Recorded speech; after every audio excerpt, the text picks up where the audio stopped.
Hello everyone, जय श्री राम, जय श्री महाकाल, राधे राधे सभी को। आई होप आप सभी लोग बहुत अच्छे होंगे। Welcome back to our YouTube channel Deep Kritagya study point. My name is Nageshwar Kumawat and I hope आप सभी लोग बहुत अच्छे होंगे बेटा। तो जैसा कि आप लोग स्क्रीन पे देख पा रहे हो, आज हम लोग क्लास 12th फिजिक्स का सेकेंड चैप्टर स्टार्ट करने वाले हैं, जिसका नाम है इलेक्ट्रिक पोटेंशियल एंड कैपेसिटेंस। अपने आप में ऑसम चैप्टर है, मतलब एक तरह से है ना, मजा आएगा इस चैप्टर को भी पढ़ने में आपको। मुझे पुराने वाला जो फर्स्ट चैप्टर मैंने आपको पढ़ाया था उसके बहुत अच्छे कमेंट मिले और उसी चीज से मोटिवेट होके मैंने ये सेकंड चैप्टर जो है आप लोगों के लिए स्टार्ट करने वाला हूं। तो चलिए विदाउट एनी डिले स्टार्ट करते हैं हम लोग आज का चैप्टर। तो बेटा जैसा कि आप लोग देख पा रहे होंगे स्क्रीन पे कि आप का जो चैप्टर का नाम है इलेक्ट्रिक पोटेंशियल एंड कैपेसिटेंस, उसमें जो सबसे पहली टर्म है आपकी है ना इलेक्ट्रिक पोटेंशियल। तो हम लोग कुछ भी स्टार्ट करने से पहले थोड़ा सा इलेक्ट्रिक पोटेंशियल को समझ लें कि ये क्या होता है, और इलेक्ट्रिक पोटेंशियल से पहले पोटेंशियल को समझ लेते कि वो क्या होता है ना। तो आप लोगों ने अक्सर अपने आसपास ये कमेंट जरूर सुना होगा। मान लीजिए आपका कोई एक फ्रेंड है, वो आपसे बहुत अच्छा काम करता है या फिर उसका जो वर्किंग एफिशिएंसी है वो आपसे ज़्यादा है ना, उसकी परफॉर्मेंस अच्छी है, तब आप लोग जो है उसके बारे में एक कमेंट जरूर सुनते होंगे कि यार इसका पोटेंशियल बहुत अच्छा है ना। पोटेंशियल का सीधा सा मतलब होता है ताकत, ठीक है, कि आप कितना दम लगा सकते हो बस। तो चलिए एक छोटी सी स्टोरी, और एक स्टोरी तो क्या एक मूवी की कहानी है ना, आप लोगों ने आई होप जरूर देखी होगी। स्क्रीन पे आते से ही आप लोग पहचान जाओगे मैं किसके बारे में बात कर रहा हूँ। याद आया कुछ? जी हाँ, ये आप लोगों का बागी मूवी के कुछ पिक्चर्स मैंने यहाँ पे लगाए हैं, और कैरेक्टर्स में मुझे सबके मूवी वाले नाम तो याद नहीं है, बस ये जो विलन था है ना राघव, ठीक है, इसकी बॉडी शॉडी और परफॉर्मेंस थोड़ी ठीक लगी थी, तो एक इसका नाम मुझे याद रह गया। बाकी आपका ये टाइगर श्रॉफ है, और ये दिशा पाटनी है कि नहीं, श्रद्धा कपूर, सॉरी श्रद्धा कपूर है ना, जो कि इस मूवी में टाइगर श्रॉफ की गर्लफ्रेंड रहती है ना। तो उस मूवी में आप लोगों ने देखा होगा बेटा, जो लास्ट के सीन में कि ये जो राघव होता है ना, ये श्रद्धा कपूर को है ना किडनैप करके एक बिल्डिंग के टॉप फ्लोर पर लेके चला जाता है।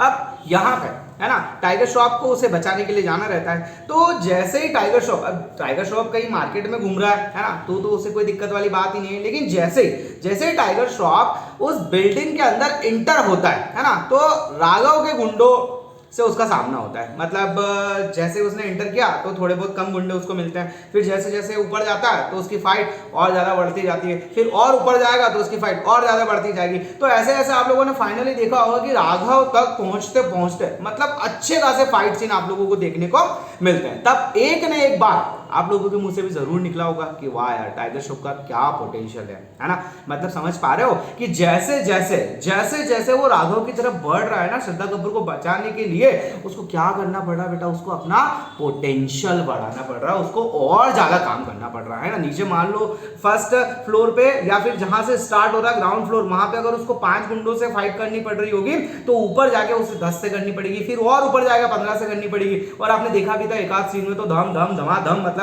सब कुछ चालू हो गया होगा है ना। तो फाइनली आपको स्टोरी समझ में आई होगी कि भैया टाइगर श्रॉफ अगर श्रद्धा कपूर को बचाना चाहता है ना, तो उसे जम के लड़ना पड़ेगा, मतलब अपने आप में जितना पोटेंशियल है वो दिखाना पड़ेगा। और लास्ट फाइट में तो राघव को अपने ऊपर कॉन्फिडेंस होता है ना, कि उसके जो ट्रेनर थे उन्होंने जो गट्स और जो विद्या उसको सिखाई थी है ना, वो मतलब किसी से हार ही नहीं सकता, ठीक है। आप लोगों ने देखा होगा कि जब लास्ट में टाइगर श्रॉफ उसको किक मारता है ना, तो उसकी बोन्स वगैरह से टूट जाती हैं, मतलब ऑसम सीन है ना। अगर आप लोगों ने नहीं देखी हो तो लास्ट का फाइट सीन देख लेना, आप सब समझ जाओगे, ठीक है। तो इस स्टोरी से आपको क्या पता चला? इस स्टोरी से आपको ये पता चला कि राघव भैया का जो गुंडे वाला साम्राज्य था है ना, अगर उसमें इंटर टाइगर श्रॉफ को करना है या फिर श्रद्धा कपूर को फाइनली अगर बचाना है, तो इसे बहुत पोटेंशियल लगाना पड़ेगा। ऐसे ही कुछ हमारे इलेक्ट्रिक पोटेंशियल के केस में भी होता है। तो चलिए स्टार्ट करते हैं हम लोग आज का हमारा चैप्टर कि भैया ये इलेक्ट्रिक पोटेंशियल में राघव, श्रद्धा कपूर और आपका टाइगर श्रॉफ कैसे काम आएंगे। तो देखो मेरे दोस्तों, जैसे सपोज करो कि ये जो है ना, ये आपका प्लस क्यू चार्ज यहाँ पे रखा हुआ है। अब आपको पता है कि ये प्लस क्यू चार्ज मतलब मान लो राघव भैया है ना, तो राघव भैया की ये इतनी सल्तनत है, मतलब इनका जो इलेक्ट्रिक फील्ड है वो कुछ इतना है ना। अब अगर टाइगर श्रॉफ है ना, अब टाइगर श्रॉफ कहाँ से आएगा? टाइगर श्रॉफ अब कहाँ से आएगा? मान लो टाइगर श्रॉफ आया आपका इन्फिनिटी से, अब वो इन्फिनिटी से निकल के कहीं मार्केट में इधर उधर रवड़ता रहे तो उसे कोई दिक्कत वाली बात ही नहीं है ना। वो थोड़ा इधर इसके आसपास भी घूमे तो भी कोई दिक्कत वाली बात नहीं है। लेकिन जैसे जैसे वो राघव की बसाई दुनिया में कदम रखता है ना तो सबसे पहले उसकी फाइट स्टार्ट होती है, मतलब उसे ये क्या 2 गुंडों से लड़ना पड़ता है। बात को समझ पा रहे हो ना? तो जैसे ये है ना, मान लो ये +Q चार्ज यहाँ पे रखा हुआ है, इसके कारण ये आप लोगों का इलेक्ट्रिक फील्ड इसके आसपास बना हुआ है और यहाँ पे इन्फिनिटी से, कहां से बेटा? इन्फिनिटी से आप कोई है ना, इन्फिनिटी से आप कोई चार्ज लेकर इस रीजन में आ गए, है ना। इन्फिनिटी से आप कोई चार्ज लेकर इस रीजन में आ गए, तो जैसे ही आप इस रीजन में आओगे ना, ये आप लोगों का जो टेस्ट चार्ज है +Q, ये पहली बार है ना, ये यहाँ पे आने पे पहली बार फोर्स ऑफ रिपल्शन को फील करेगा, है ना। अब अगर आप इसको अंदर लेकर जाना चाहते हो ना तो आपको और ताकत लगानी पड़ेगी। बात समझ रहे हो ना? मतलब जैसे आप लोगों का आगे देखेंगे हम लोग फॉर्मूला वगैरह सब कुछ, तो नॉर्मली अपना जो पोटेंशियल होता है हम लोग उसको वोल्ट में काउंट करते हैं, ठीक है। तो जैसे मान लो इस पॉइंट पे अगर आप लोगों का है ना, ये जैसे आप लोगों का इस पॉइंट पे मान लो इसको 10 वोल्ट अगर लगाना पड़ रहा है ना, तो जैसे जैसे वो इसके क्लोज जाएगा ना बेटा, जैसे जैसे वो इसके क्लोज जाएगा इसको और ज्यादा पोटेंशियल दिखाना पड़ेगा, ठीक है। तो चलिए अब स्टार्ट करते हैं हम लोग आगे की साइड। अब यहाँ पे है ना, मान लो जैसे ये +Q चार्ज है और इसका सरफेस कुछ ये है ना। अब आपको पता है कि चार्ज भले आप दे दो है ना, लेकिन दौड़ के कहाँ आएगा बेटा? ये इसकी सरफेस पे ही आएगा। क्या करेगा? इसकी सरफेस पे ही आएगा और इस सरफेस के कारण ये जो आसपास आप देख पा रहे हो ये इसका इलेक्ट्रिक फील्ड है। तो यहाँ आप सपोज करो इस चार्ज को लाने में आप लोगों को जो पोटेंशियल लगा वो 10 वोल्ट है। जैसे ही आप अंदर आए है ना, जैसे ही आप इस पॉइंट पे आए आप लोगों का 20 वोल्ट हो जाएगा और आगे अगर आए तो मे भी पॉसिबल आपका इस वाले पॉइंट पे या फिर इसकी सरफेस पे 50 वोल्ट हो जाएगा। तो कहने की कहानी ये है मेरे भाई कि अगर इन्फिनिटी से है ना, इन्फिनिटी से आप इलेक्ट्रिक फील्ड के किसी पॉइंट पे है ना किसी चार्ज को लेकर आते हो तो उसको लाने में जितना काम आपको करना पड़ा that is known as my dear electric potential. तो चलिए डेफिनेशन की तरफ चलते हैं हम लोग। क्या लिखा हुआ है डेफिनेशन में कि it is the amount of work done, है ना। ये क्या होता है? ये वर्क होता है बेटा, वर्क मेरे दोस्त, वर्क है ना। कि it is the amount of work done in moving a unit positive charge from infinity to a point of observation. मतलब इंफिनिटी से मेरे भाई कोई चार्ज उठाया है ना, इंफिनिटी से कोई चार्ज उठाया, यहाँ पे कोई काम करना पड़ेगा क्या? कुछ नहीं। क्यों? क्योंकि कोई रिपल्शन फोर्स ही नहीं है। लेकिन जैसे ही मान लो ये जो ग्रीन कलर का एरो आपको दिख रहा है ये इस वाले पॉइंट पे ना, इस वाले पॉइंट पे आप जैसे ही इसको लेकर आओगे पहली बार है ना महसूस होगा कि किसी ने उसको रोका।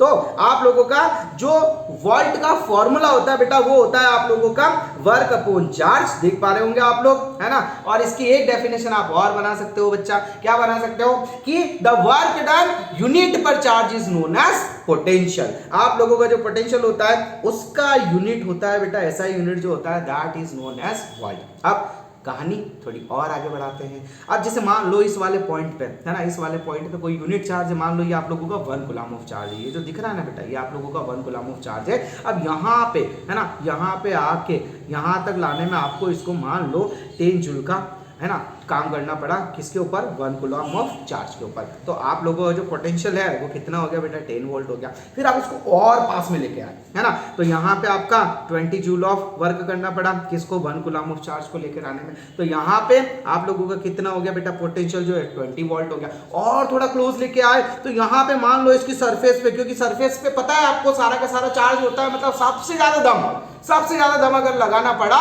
तो उसको सरफेस के पास लेकर आने में लगाना पड़ेगा। मान लो यहाँ पे आपको 50 जूल ऑफ वर्क करना पड़ा। किसको? 1 कूलम ऑफ चार्ज को लगाने के लिए या लाने के लिए। तो यहाँ पे आप लोगों का जो पोटेंशियल है बेटा वो कितना हो जाएगा?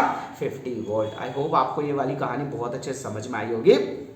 दूसरी इंपॉर्टेंट बात ये है कि it is the property of a location. इसका क्या मतलब है सर? ये समझाओ। अब it is a property of location का मतलब बेटा वो कौन सी जगह है ना, कौन सी जगह है। जैसे मान लो ये आप लोगों का चार्ज है ना, तो इस चार्ज से 1 मीटर डिस्टेंस पे इसका कुछ और पोटेंशियल होगा। फिर इसका आपका 2 मीटर डिस्टेंस पे कुछ और पोटेंशियल होगा, 3 मीटर डिस्टेंस पे कुछ और पोटेंशियल होगा। तो जब जब इसकी लोकेशन है ना बदलती जाएगी ना तो उसके साथ में आपका पोटेंशियल भी बदलता जाएगा। आई होप यहां तक आप लोगों को बहुत अच्छे से समझ में आया होगा।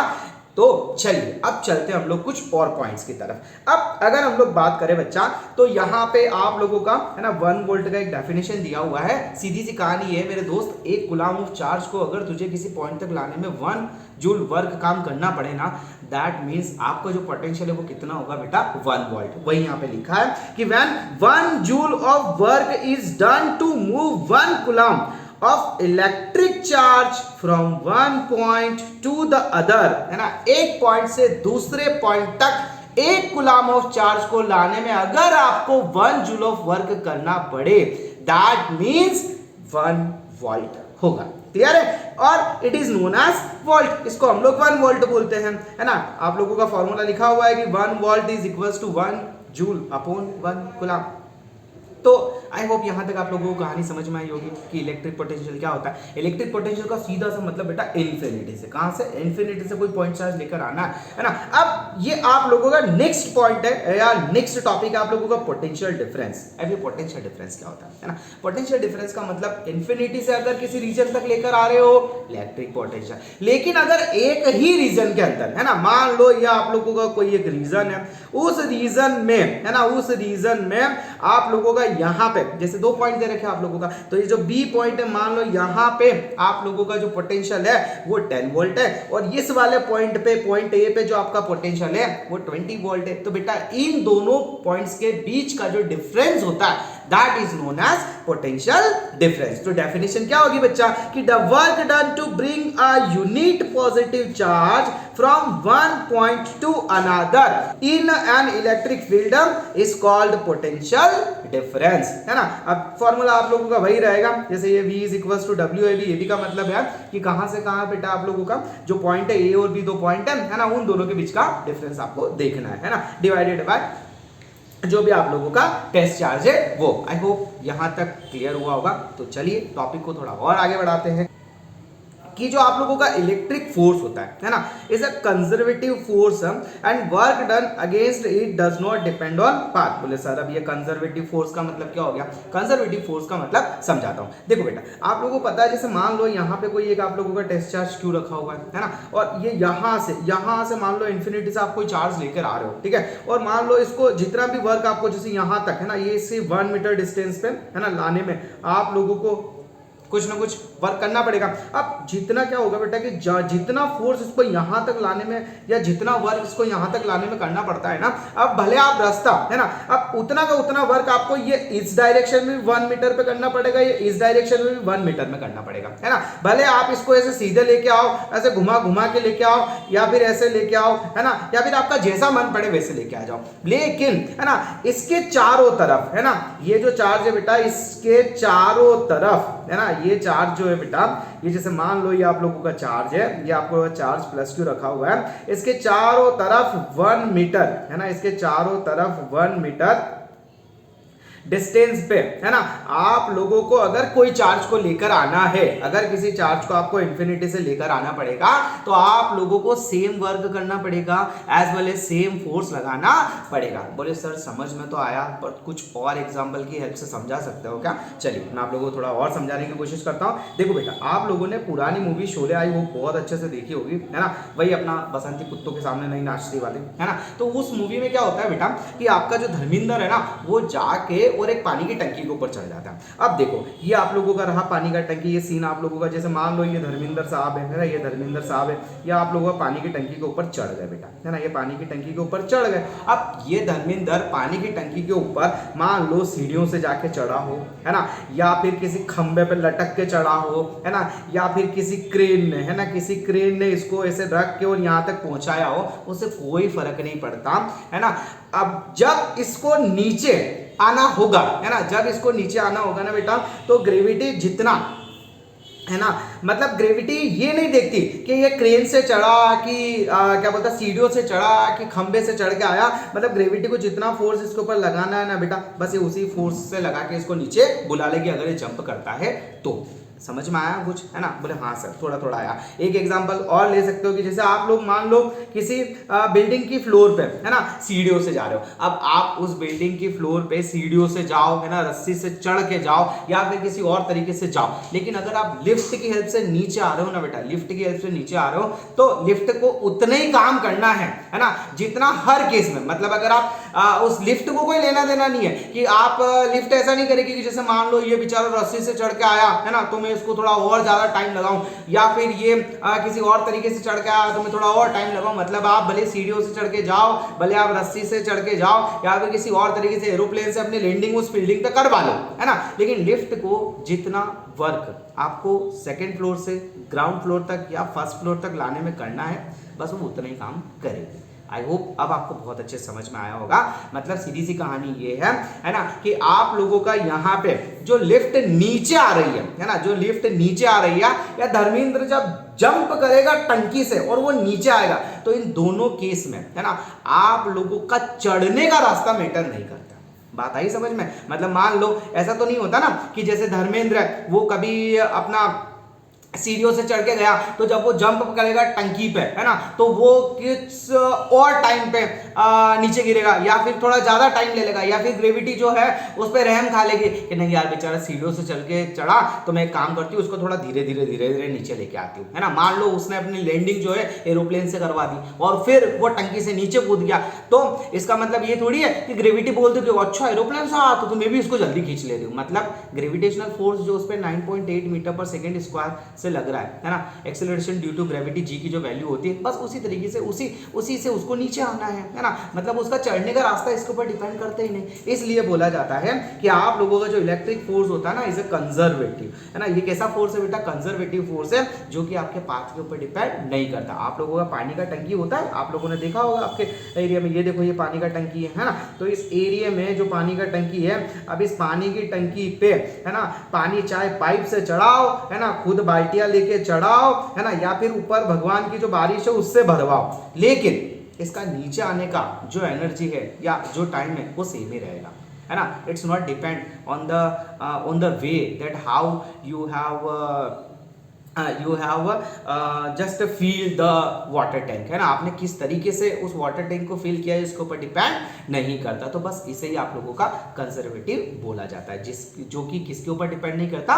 पाथ के ऊपर डिपेंड नहीं करता। ओके, तो चलिए नेक्स्ट पॉइंट की तरफ चलते हैं। अब आप लोगों का नेक्स्ट पॉइंट ये है कि it is decrease in the direction of field, है ना। It is decrease in the direction of field से क्या मतलब हुआ बेटा? इसका मतलब ये है कि देखिए आप लोगों ने इसमें देखा होगा, है ना, कि जैसे आप लोगों का जो प्लस क्यू चार्ज था ना इस प्लस क्यू चार्ज से जो इलेक्ट्रिक फील्ड का डायरेक्शन था बेटा वो कुछ इस डायरेक्शन में था, है ना। और आप लोगों का जो पोटेंशियल बढ़ रहा था, है ना, क्या हो रहा था? आप जैसे जैसे इलेक्ट्रिक फील्ड के अगेंस्ट चलते जा रहे थे ना, इलेक्ट्रिक फील्ड की डायरेक्शन के अगेंस्ट आते जा रहे थे, आप लोगों को और ज्यादा पोटेंशियल, है ना, और ज्यादा काम करना पड़ रहा था, है ना। मतलब यहाँ पे जब आपका 10 वोल्ट पोटेंशियल था, यहाँ पे 20 वोल्ट हो गया था, तो फाइनली आप लोगों को सपोज करो यहाँ पे 50 वोल्ट हो गया। तो इसका क्या मतलब हुआ बेटा? इसका मतलब ये है कि जो पोटेंशियल होता है ना, इलेक्ट्रिक पोटेंशियल, वो इलेक्ट्रिक फील्ड की डायरेक्शन के अगेंस्ट यानी कि उल्टा होता है ना। तो यहाँ पे आप लोगों को पॉइंट समझ में आया होगा क्या? कि it decrease in the direction of electric field. जैसे जैसे आप इलेक्ट्रिक फील्ड की डायरेक्शन में जाओगे तो आप लोगों का जो पोटेंशियल है वो क्या होता जाएगा? डिक्रीज होता जाएगा। आई होप समझ में आया होगा। चलिए नेक्स्ट पॉइंट की तरफ चलते हैं। नेक्स्ट पॉइंट यहाँ पे है बेटा कि electric potential is a scalar quantity, है ना। ये क्या है आप लोगों का? इलेक्ट्रिक पोटेंशियल जो है वो एक स्केलर क्वांटिटी है। स्केलर क्वांटिटी क्यों बोला बेटा? स्केलर क्वांटिटी इसलिए बोला कि देखिए आप लोगों ने अभी देखा था, जस्ट अ मिनट, आप लोगों ने यहाँ पे देखा था, कहाँ पे देखा था सर? कहाँ पे देखा था? यहाँ पे देखा था। चलो मैं आप लोगों को यहाँ पे समझा देता हूँ, है ना, टंकी वाली साइड पे, है ना। आप लोगों ने यहाँ पे देखा था, क्या देखा था? मैंने आप लोगों को एक एग्जाम्पल के तौर पे आपको बताया था, जस्ट अ मिनट बेटा, इसको थोड़ा साइज में छोटा कर लूँ। मैंने आपको क्या बताया था कि जैसे मान लो यहाँ पे कोई चार्ज रखा हुआ है ना, तो बेटा इस चार्ज को यहाँ पे रखने पे 1 मीटर, है ना, डिस्टेंस पे जितना पोटेंशियल इधर होगा, है ना, उतना का उतना पोटेंशियल आपका इधर भी होगा, इधर भी होगा और इधर भी होगा। अगर आप लोगों का डिस्टेंस कितना है बेटा, 1 मीटर है ना। इसका मतलब आप लोगों का डायरेक्शन चाहे कुछ भी हो, है ना, डायरेक्शन चाहे कुछ भी हो, जितना इलेक्ट्रिक पोटेंशियल आपका एक पर्टिकुलर डायरेक्शन में लगना है उतना का उतना वो चारों डायरेक्शन में लगेगा। इसका मतलब ये कौन सी क्वांटिटी हुआ, अगर ये आप लोगों का डायरेक्शन पे डिपेंड नहीं करता है so it will be a scalar quantity. चलिए डियर स्टूडेंट, तो अब बढ़ते हैं हम लोग हमारे नेक्स्ट पॉइंट की तरफ कि the potential difference determine the direction of flow of charge. इसका क्या मतलब है, जैसे बेटा मान लो मेरे पास है ना ये 2 कंटेनर है बेटा, है ना, ये 2 कंटेनर है, ये 2 सेम साइज के कंटेनर है, ये ऐसे कुछ, ये ऐसा एक हो गया और ये ऐसा कुछ दूसरा वाला हो गया, है ना। अब मैंने क्या किया बेटा कि मैंने ना इन दोनों को कैमरा तो बीच में नहीं आ रहा, जस्ट मिनट, नहीं आ रहा है, चलेगा थोड़ा बहुत तो, है ना। देखिए इनको थोड़ा मैं इधर खिसका लूँ तो आपको प्रॉब्लम नहीं होगा। देखिए अब मैंने क्या करा बेटा, जैसे मान लो ये जो है ना ये पूरा ये यहाँ तक फील है वाटर से और ये जो है ना ये इतना फील है वाटर से, और मैंने क्या किया, मैंने एक पाइप की हेल्प से इन दोनों को कनेक्ट कर दिया, है ना। अब आप ही बताओ मुझे वाटर का जो फ्लो है वो किस साइड होगा, है ना। ये मान लो ये जो हायर पोटेंशियल है ना, ये जो हायर वाला पॉइंट है ये लोअर पॉइंट की तरफ जाएगा कि नहीं जाएगा, मतलब जब तक इन दोनों में, है ना, वाटर लेवल आपका सेम नहीं हो जाता, है ना। मान लो ये इतना वाटर लेवल यहाँ पे हो गया और इतना वाटर लेवल यहाँ पे हो गया, तो जब तक इन दोनों में वाटर लेवल सेम नहीं हो जाता तब तक ये फ्लो बना रहेगा। मतलब आप लोगों का इलेक्ट्रिक करंट फ्लो हो उसके लिए पोटेंशियल डिफरेंस होना बहुत जरूरी है। ओके, अब देखते हैं कि कौन सी चीज किसकी तरफ फ्लो करती है। तो आप लोगों का जो नेगेटिव चार्ज होता है moves from lower potential to higher potential. अगर मान लीजिए जैसा कि आप लोगों का ये हायर पोटेंशियल हो गया और ये आप लोगों का लोअर पोटेंशियल हो गया, तो आप लोगों का जो नेगेटिव चार्ज होता है ना बेटा, नेगेटिव चार्ज वो हमेशा किसकी तरफ फ्लो करेगा, हायर पोटेंशियल की तरफ। और जो आप लोगों का पॉजिटिव चार्ज है ना बेटा, जो पॉजिटिव चार्ज है वो बताओ किधर की तरफ फ्लो करेगा, आप लोगों का लोअर पोटेंशियल की तरफ। आई होप यहां तक आप लोगों को समझ में आया होगा। चलिए अब चलते हैं हम लोग हमारे बहुत इंपॉर्टेंट डेरिवेशन की तरफ। Expression for electric potential due to a point charge, मतलब एक पॉइंट चार्ज के कारण आप लोगों का कितना इलेक्ट्रिक पोटेंशियल होता है वो हम लोगों को इस डेरिवेशन में पता करना है। तो जैसे मान लीजिए बेटा यहाँ पे आप लोगों का कोई एक सोर्स चार्ज क्यू रखा हुआ है, क्लियर है, और यहाँ पे बेटा यहाँ से आप लोगों का, है ना, ये r डिस्टेंस पे कोई एक पॉइंट P है जहां पे आपको पोटेंशियल निकालना है। ओके, अब आप क्या करोगे, आप इन्फिनिटी से एक टेस्ट चार्ज लेकर यहाँ पे आओगे, तो यहाँ पे पॉइंट ए पे पहली बार, है ना बेटा, पॉइंट ए पे पहली बार इसके ऊपर कोई ना कोई फोर्स लगेगा। अब अगर आपको पोटेंशियल निकालना है बच्चा, तो आपको पता है पोटेंशियल का फॉर्मूला क्या होता है, V is equal to W upon q naught, है ना। अगर टेस्ट चार्ज को लेके आ रहे हो तो यहाँ पे फॉर्मूला क्या हो जाएगा, V is equal to W upon q naught. लेकिन बच्चा यहाँ पे आप लोग देखोगे कि जैसे जैसे जैसे जैसे आप ये इसकी तरफ बढ़ते जाओगे ना इस डायरेक्शन में, तो आप लोगों का पोटेंशियल जो है वो भी बढ़ता जाएगा। मतलब आप लोगों का इलेक्ट्रोस्टैटिक फोर्स अगर कांस्टेंट नहीं हुआ तो पोटेंशियल भी कांस्टेंट नहीं होगा। तो इसका मतलब आप लोग क्या करेंगे, आप लोग इसको, है ना, छोटे से, है ना, हम लोगों को क्या करना पड़ेगा, पूरा वर्क ना निकाल के, है ना, पूरा वर्क ना निकाल के, ये आप लोगों को पोटेंशियल अगर निकालना है तो उसके लिए पहले आपको वर्क चाहिए। तो पूरा वर्क ना निकालते हमको छोटा सा, है ना, इट्टू सा वर्क निकालना पड़ेगा। तो आप लोगों को पता है कि वर्क का जो फॉर्मूला होता है बेटा वो होता है dw is equal to f vector dot dx vector. आप बोलोगे सर ये dx क्या है, बताता हूं ना यार, क्यों टेंशन पा रहे हो। जैसे मान लो बेटा आप, है ना, इस पॉइंट ए से, है ना, अब ये पॉइंट ए जो है ये आप लोगों का ये यहाँ पे ये पॉइंट ओ है ना, इससे यहाँ से x डिस्टेंस पे ये आप लोगों का पॉइंट ए है ना। अब आप इससे, है ना, क्या कर रहे हो, सोर्स चार्ज की तरफ, स्टेज चार्ज को सोर्स चार्ज की तरफ ला रहे हो, तो आप इसे एक पर्टिकुलर पॉइंट बी तक लाने में, है ना, आपको कुछ ना कुछ वर्क करना पड़ेगा। तो वो वर्क मान लो आपने कितना किया, dw, है ना, और जो डिस्टेंस ट्रेवल किया बेटा वो छोटू सा डिस्टेंस कितना हो गया आप लोगों का, dx हो गया। बोले यस सर ये हमको समझ में आया, है ना। तो यहाँ पे आप लोग देख पा रहे होंगे कि जब हम लोग इसको नॉर्मल तरीके से लिखते हैं बेटा तो ये हो जाता है आप लोगों का f dx cos थीटा। अब थीटा की वैल्यू कहाँ से लाए, तो यहाँ पे देखो, इसके पहले भी मैंने आपको बताया था, ये जो आप लोगों का सोर्स चार्ज है बेटा, है ना, इसके कारण आप लोगों का इलेक्ट्रिक फील्ड का डायरेक्शन है ऐसे, और जो आप लोगों का इलेक्ट्रोस्टैटिक है ना फोर्स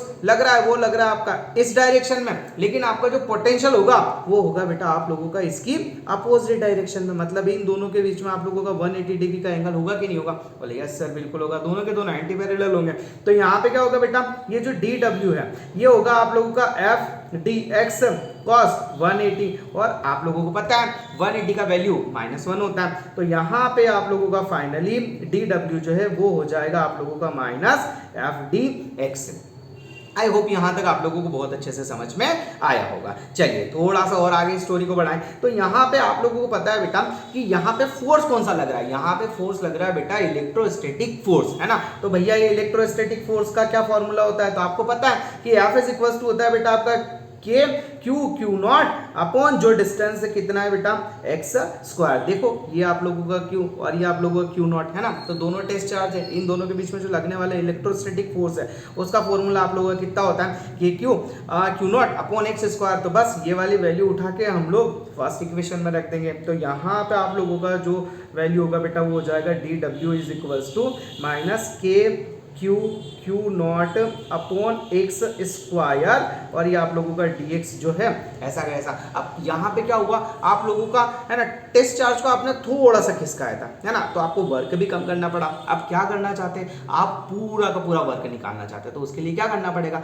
आप लोगों को इस इक्वेशन को इंटीग्रेट करना पड़ेगा। तो चलिए हम लोग टोटल वर्क निकालते हैं। सो यहाँ पे लिखेंगे हम कि टोटल वर्क डन, ओके, या फिर total work in moving, okay, total work in moving charge, ठीक है। अच्छा चार्ज को कहां से कहां मूव करवा रहे हो बेटा आप, इन्फिनिटी है ना, इन्फिनिटी टू ये जो पॉइंट है आर तक, ठीक है। तो यहाँ पे आप लिखेंगे कि total work in moving charge from infinity to R, okay. तो ये कितना होगा बेटा, इसके लिए आप लोगों का ये हो जाएगा integration of D W is equals to, अच्छा वर्ग कहां से कहां तक जाएगा बेटा, 0 से लगा के डब्ल्यू तक, है ना। और आप लोगों का जो ये है ना, इसके लिए क्या करेंगे, dx के लिए आप कहां से कहां तक डिस्टेंस जा रहा है बच्चा आप लोगों का, ये जा रहा है के Q q naught upon x square, है ना, कहां से बेटा, इन्फिनिटी से आर पॉइंट तक, ठीक है। और ये हो गया आप लोगों का dx। अब जो आप लोगों का कांस्टेंट वैल्यू है उसे थोड़ा साइड कर लो। तो देखिए ये dw का जो इंटीग्रेशन है वो हो जाएगा आप लोगों का w, और यहाँ पे जो है ना कांस्टेंट है उसे बाहर लिया, तो आप लोगों का के क्यू क्यू नॉट, है ना, ये कांस्टेंट है। और अंदर क्या बचेगा बेटा आप लोगों का, infinity to R 1 upon x square dx, है ना। अभी आप लोगों को इंटीग्रेशन वगैरह आई होप अच्छे से आते होंगे, अगर नहीं आए तो फिलहाल इतना से याद रख लो कि जो 1 अपॉन एक्स स्क्वायर होता है उसका इंटीग्रेशन होता है -1 अपॉन एक्स, है ना। तो चलिए ये D W is equals to होगा आपका माइनस, है ना, के क्यू क्यू नॉट, ये हो गया आप लोगों का -1 अपॉन एक्स, और इसकी लिमिट हो जाएगी आप लोगों का इन्फिनिटी टू आर। अभी चलिए यहाँ पे हम लोग थोड़ा सा पार्टीशन कर दें, है ना, एक तो ये चीज़ें मिक्स हो जाएगी, जस्ट अ मिनट। चलिए अभी यहाँ पे इसकी वैल्यू रखेंगे तो ये हो जाएगा आप लोगों का W is equals to minus, अच्छा ये माइनस और अंदर वाला माइनस क्या हो जाएगा, माइनस माइनस प्लस, तो ये हो गया आपका के क्यू क्यू नॉट, ओके। फिर आप लोगों का अपर लिमिट कितना है बेटा r, तो हो जाएगा 1 upon R, minus lower limit कितना है इन्फिनिटी, तो ये हो जाएगा आप लोगों का 1 अपॉन इन्फिनिटी। फाइनली आप लोगों का जो वर्ग का वैल्यू आया that will be K Q q naught upon R. I hope यहाँ तक आपको समझ में आया होगा। पर सर हमें तो पोटेंशियल निकालना है, जी हाँ बिल्कुल, तो अभी हम लोग पोटेंशियल निकालेंगे। आपको पता है कि पोटेंशियल का फॉर्मूला होता है, क्या होता है बेटा, W अपॉन क्यू नॉट। तो चलिए आप लोग इसका वैल्यू रखिए, तो ये हो गया आप लोगों का के क्यू क्यू नॉट अपॉन कितना हो जाएगा बेटा आप लोगों का R इंटू क्यू नॉट। तो यहाँ पे क्यू नॉट से क्यू नॉट कैंसिल, मतलब फाइनली आप लोगों का जो पोटेंशियल आया that will be K Q upon are. अच्छा यहाँ पे एक और इम्पॉर्टेंट चीज आप लोगों को पता चला, क्या कि ये जो पोटेंशियल होता है ना बेटा, ये आप लोगों का डिस्टेंस के इनवर्सली प्रोपोर्शनल होता है। आई होप यहाँ तक आप लोगों को क्लियर हो गया होगा। चलिए और आगे थोड़ी सी कहानी को बढ़ाते हैं।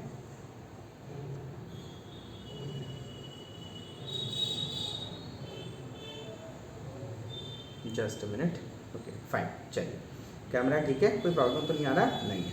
चलिए अब आगे चलते हैं हम लोग हमारे नेक्स्ट टॉपिक की तरफ, है ना, कि comparison between electric potential and electric field due two point charge. आप लोगों ने देखा होगा बेटा कि पॉइंट चार्ज के लिए आप लोगों का जो इलेक्ट्रिक फील्ड का फॉर्मूला था, है ना, वो कितना था बेटा, वो था आप लोगों का के क्यू, है ना, अपॉन आर स्क्वायर, और आप लोगों का जो पोटेंशियल है उसका फॉर्मूला है आप लोगों का V इज इक्वल्स टू के क्यू अपॉन आर। इसका मतलब ये है कि आप लोगों का जो इलेक्ट्रिक फील्ड होता है ना, वो प्रोपोर्शनल होता है 1 अपॉन आर स्क्वायर के, और जो पोटेंशियल होता है वो प्रोपोर्शनल होता है 1 अपॉन आर के। इसका क्या मतलब है, इसका मतलब ये है बेटा कि अगर आप यहाँ पे, है ना, E एंड V के बीच में अगर आप ग्राफ बनाओगे, ठीक है, तो ये बात का ध्यान रखिएगा, जैसे मान लो आप लोगों का ये जो लाइन है ना, ये वाला, जस्ट अ मिनट, है ना, ये वाला लाइन दिखा रहा है आप लोगों का पोटेंशियल का, है ना, ये क्या है, ये आप लोगों का पोटेंशियल का लाइन दिखा रहा है, तो ये होगा आप लोगों का 1 अपॉन आर। तो आप लोगों का जो इलेक्ट्रिक फील्ड वाला लाइन हुआ ना, या इलेक्ट्रिक फील्ड वाला जो कर्व है ना बेटा,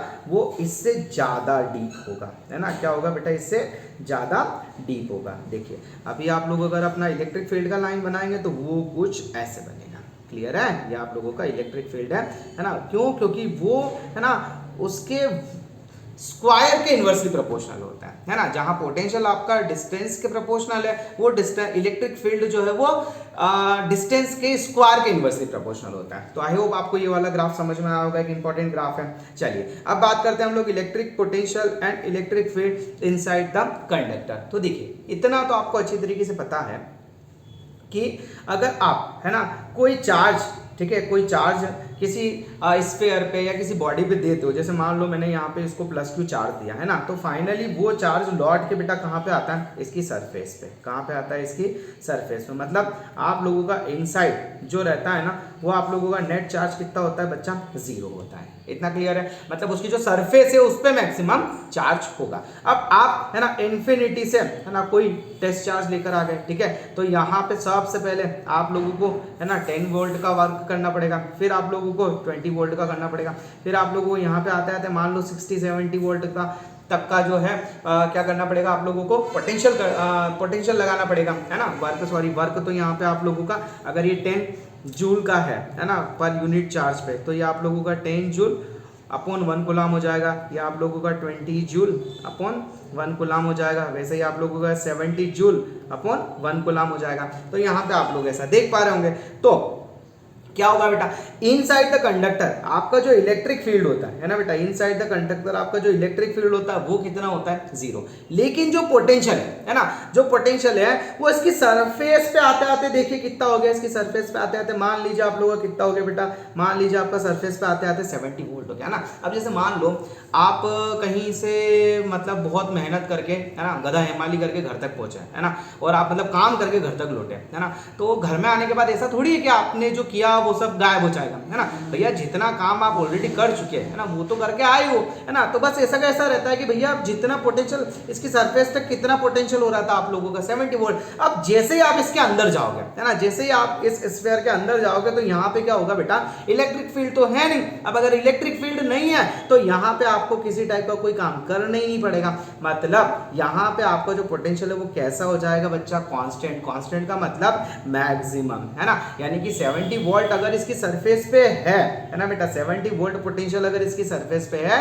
तो इसके इनसाइड भी आप लोगों का जो पोटेंशियल होने वाला है इलेक्ट्रिक पोटेंशियल वो कितना होगा बच्चा, 70 वोल्ट। आई होप यहां तक आप लोगों को समझ में आया होगा। चलिए अब इन दोनों को लेके एक तो बड़ा सा ग्राफ और देख लेते हैं, ये बहुत इंपॉर्टेंट है, बहुत सी बार आप लोगों ने एग्जाम वगैरह में फेस किया भी होगा, है ना, मतलब आप तो पहली बार दे रहा हूँ, आपके जो सीनियर है उन्होंने, कि electric potential and electric field inside the conductor, है ना। जैसे मान लीजिए आप लोगों का ये इलेक्ट्रिक पोटेंशियल है बेटा, है ना, ये इलेक्ट्रिक पोटेंशियल बना लेते हैं हम लोग, ठीक है, और ये आप लोगों का एक जो है आर डिस्टेंस है ना, ये आप लोगों का आर डिस्टेंस है, ठीक है, और ये आप लोगों का इलेक्ट्रिक पोटेंशियल हो गया और ये आप लोगों का इलेक्ट्रिक फील्ड हो गया, है ना, ये आप लोगों का रेडियस आर हो गया, है ना। अब देखिए अब क्या होगा, जैसे मान लो आप लोगों का ये जो है ना, एक कंडक्टर है, ठीक है, स्फीयर है। अब यहाँ पे बेटा सेंटर से लगा के, है ना, सेंटर से लगा के बच्चा इसकी जो है ना ये रेडियस है ना, यहाँ तक इलेक्ट्रिक फील्ड, है ना, बताओ कितना होगा, 0, है ना, मतलब ऐसा मैं बोल सकता हूँ, क्या बोल सकता हूँ, ऐसा मैं बोल सकता हूँ कि R से लगा के R तक, है ना, ये जो पॉइंट है, मान लो आप इसको ये यहाँ पे पॉइंट R नाम दे दो, है ना, तो R is equals to R तक, तो आपका जो इलेक्ट्रिक फील्ड है बेटा वो कितना हुआ, इलेक्ट्रोस्टैटिक फोर्स जो है ना, वो कितना हुआ, 0 हुआ। लेकिन जैसे ही आप इसकी सरफेस पे जाते हो बेटा, है ना, तो आप लोग बताओ यहाँ पे मैक्सिमम आप लोगों का जो है चार्ज होगा कि नहीं होगा। अगर आप लोगों का मैक्सिमम चार्ज है तो आप लोगों का इलेक्ट्रिक फील्ड भी मैक्सिमम होगा, मतलब यहाँ पे आप लोगों को क्या होगा, मैक्सिमम इलेक्ट्रिक फील्ड हो जाएगा। और जैसे जैसे आप इससे दूर जाते जाओगे, जैसे जैसे आप इस डायरेक्शन में दूर जाते जाओगे, आप लोगों का जो इलेक्ट्रिक फील्ड है वो क्या होता जाएगा बेटा, डिक्रीज होता जाएगा। आई होप ये आप लोगों को ग्राफ जो है समझ में आया होगा। अब बात करें अगर हम लोग पोटेंशियल की, तो पोटेंशियल के केस में क्या होता है, देखो आप लोगों का जो यहाँ पे है ना, इनसाइड द कंडक्टर अगर बात करें तो यहाँ पे ले लो, यहाँ पे ले लो, यहाँ पे ले लो, यहाँ पे ले लो, है ना, इलेक्ट्रिक फील्ड तो जीरो है। अगर इलेक्ट्रिक फील्ड जीरो है, अगर इलेक्ट्रिक फील्ड जीरो, इसका मतलब आपको काम तो कुछ करना नहीं है ना। तो यहाँ पे जितना भी आपका पोटेंशियल अभी तक, ये जो सरफेस पे आपका पोटेंशियल था, है ना, जैसे मान लो आप लोग देख पा रहे होंगे कि यहाँ पे आप लोगों का जो पोटेंशियल था वो कितना था, 70 वोल्ट। तो जैसे मान लो आप लोगों का इनसाइड द कंडक्टर भी कितना होगा, 70 वोल्ट, है ना, मतलब यहाँ तक, कहाँ तक बेटा, जस्ट अ मिनट मैं कलर चेंज कर दूँ, है ना, ये बेटा R is equals to R तक तो आप लोगों का पोटेंशियल सेम ही रहेगा, है ना। लेकिन जैसे जैसे अब आप इलेक्ट्रिक फील्ड की डायरेक्शन में बढ़ोगे, है ना, देखो पोटेंशियल अगर इधर आओगे, है ना, तो पोटेंशियल बढ़ेगा, है ना, पोटेंशियल बढ़ेगा। लेकिन अगर आप इधर जाओगे, है ना, तो पोटेंशियल क्या होगा बेटा, आप लोगों का डिक्रीज होगा, क्योंकि आपको पता है ना कि इलेक्ट्रिक फील्ड की डायरेक्शन में आपका जो पोटेंशियल होता है वो क्या होता है, डिक्रीज होता है ना। तो यहाँ पे जैसे ही आप ये जैसे ही आप लोग ये इस वाले पॉइंट पे पहुंचे बेटा, है ना, ये R वाले पॉइंट पे पहुंचे, तो इसके बाद क्या होगा, आपका जो पोटेंशियल है वो क्या हो जाएगा, डिक्रीज होने लगेगा। तो आई होप यहां तक की कहानी आपको बहुत अच्छे से समझ में आई होगी। एंड इसके बाद इससे रिलेटेड जो है हम लोग कुछ न्यूमेरिकल्स करेंगे। सो आप लोगों को अगर ये वीडियो अच्छा लगा हो, है ना, और अगर इंटरेस्टिंग लगा हो, तो आप लोग जो है मुझे कमेंट में जरूर बताइएगा। If you love our channel and if you feel that मैं जो कुछ भी कर रहा हूँ वो आप लोगों के लिए थोड़ा बहुत भी काम आ रहा है, so please subscribe the channel if you are new here, और वीडियो को लाइक करना मत भूलिएगा। नेक्स्ट वीडियो में मिलते हैं बहुत जल्दी एक नए टॉपिक, कुछ न्यूमेरिकल्स के साथ, जो आप लोगों के डाउट्स को और ज्यादा क्रिस्टल क्लियर कर देंगे। तब तक के लिए जय श्री महाकाल, राधे राधे, जय Shri Ram. Thank you so much everyone.